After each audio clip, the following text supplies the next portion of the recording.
Boy, do I have a treat for you today. I know I tell you guys this is, I look at typewriters and I go, oh, I love this one. It's one of my favorites, blah, blah, blah, blah. I know I say that a lot because, I love typewriters. However, at the end of the day, when I sit down myself to do some writing, this baby is what I type on, the Smith Corona Electric. I actually have the same year as this one. This is a beige. It's a 1958. But this one, I'm so jealous, has cursive font. So I can't wait to show it to you. But overall, even among the really expensive and pretty ones, the Smith Corona Electric, not the 60s and 70s models, are my personal favorite. So about 1958 to 1961, like this real narrow window that they just have this amazing machine. Okay, can't wait to show it to you. Let's get started. Paper holder, of course, and then you have your margins and you just press and drag. Paper guide on the left. Comes in handy for envelopes. You know, it's Christmas time, so you need to get out those envelopes, and you could even load up your cards in here and type on them and then type your envelopes. On the right side, your paper release. Your carriage release is behind the handle on each side. Just hold and drag.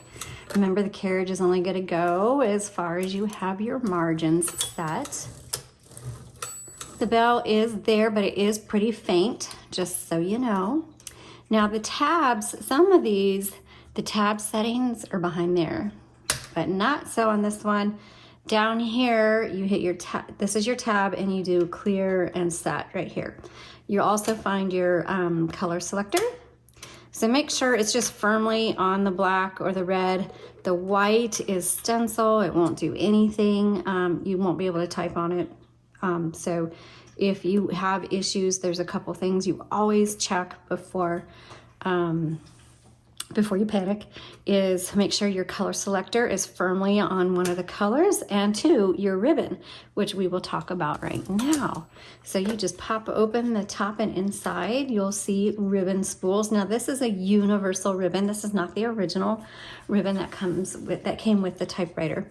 So this spool fits a lot of typewriters. It's a 2-inch spool.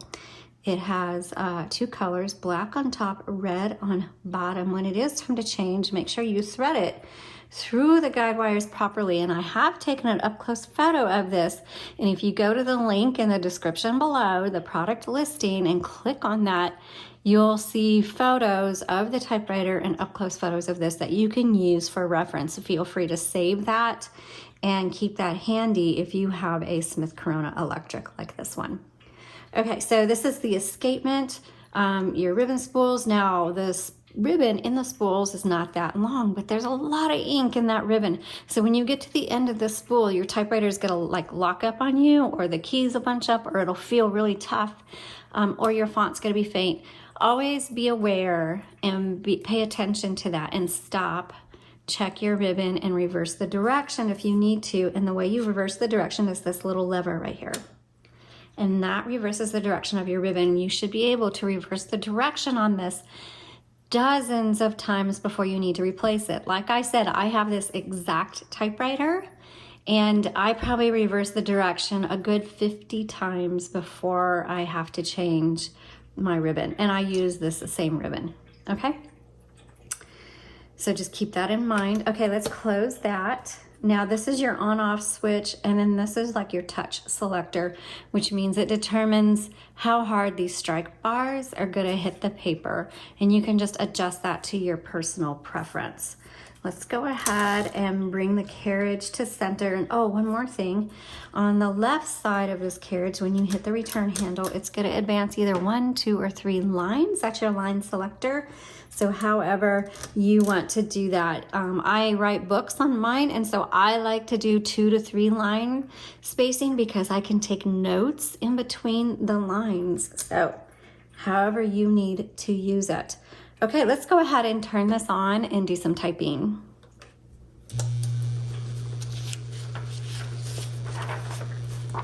You just set the paper there, no need to press it down or anything, and you just turn the handle and it'll grab it right away and pull it through. Make sure you pull this bar up because the paper needs to go underneath the bar. I like to come up to the middle to make sure it's even, and look, voila, got it even this time.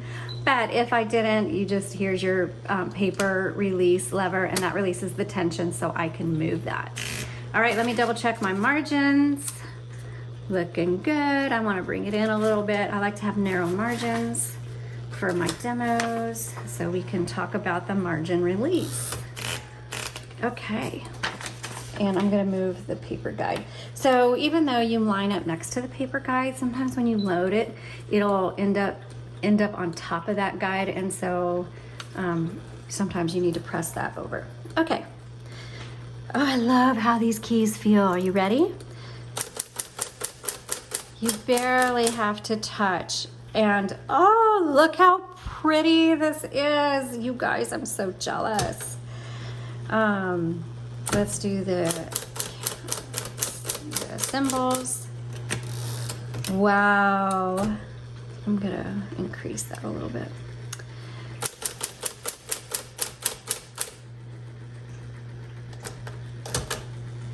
This is so tempting to do a switcheroo, you know, put mine on the site and keep this one because I don't have a cursive typewriter.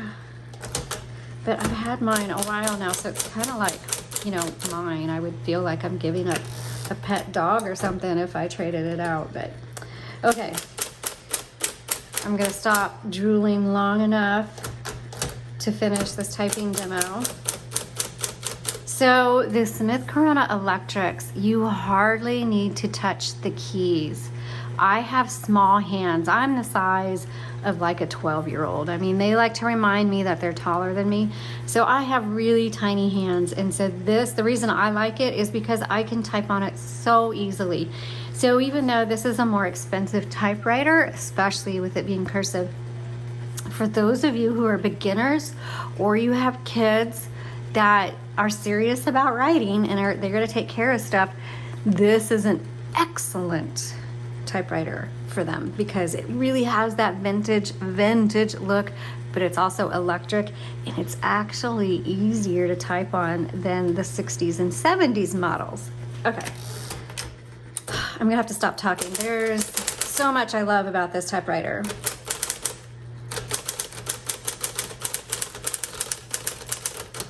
Okay, so the bell did not go off, just so you know, the bell didn't go off, but it's at the end of the margin. So you go down here to MR and hit margin release. I can finish off my word dog, and I can do it here. Go back. Oops, backspace when you make a mistake. Oh, I didn't make a mistake, but backspace anyway. Let's try the red.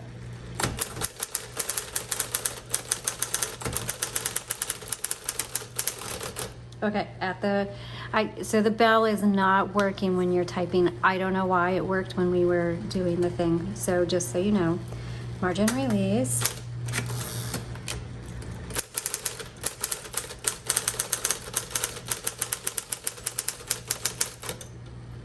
You know, I barely heard the bell. But for all practical purposes, it's not working. Okay, I just want to keep typing because this works so well, and the font, oh, perfect. Did you see what happened? Let me turn it up. Look, I was trying to type and it stopped typing. It wasn't doing anything, and as I was typing, watch this ribbon, okay? See how tight it is? It's like pulling. Okay, so I'm at the end of my spool. So what I want to do is turn it off, open this. Well, I don't even need to open it up. Duh. Okay. Sorry. Flip the direction. There we go. And you'll see the tension release. So the you need to reverse the direction. Okay. And whereas works so well. And the font is so beautiful. Well, now I heard the bell. Did you hear that? Margin release. Here we go. Fantastic typewriter with a lovely, gorgeous margin release font. Can you see that? Wow, it's so pretty. Okay, I'm gonna take a picture of this so you can see it on the website. This is a treasure. This is a find. Grab if you like it, grab it. It's not gonna last long. Especially the cursive font. Cursive fonts normally don't even last 24 hours on our website. So if you have questions or comments, leave them below. Thanks so much for watching. We appreciate you guys. Please subscribe and tell your friends about us. Have a blessed day. Bye.